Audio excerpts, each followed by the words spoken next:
अब क्या करना, क्या हुआ? कौन सी जाएगी तो जाएगी।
वीडियो बना कुत्ते बना खा गए तो बोलता है हमने बंदे लोग का।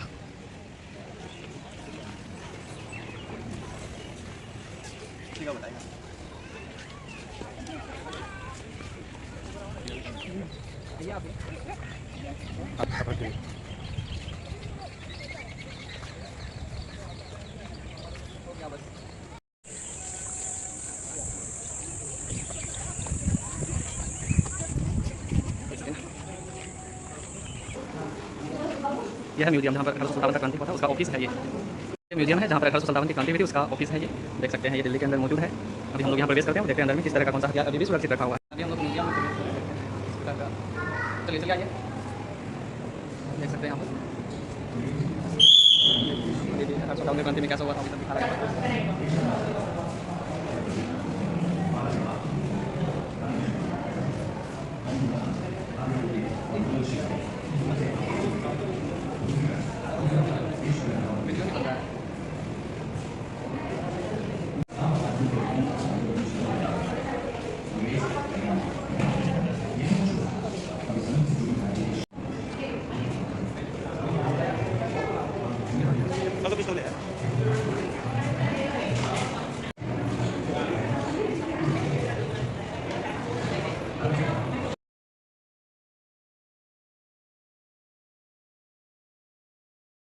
अखिया मिलवलू एहो धन दिल में समहिलू।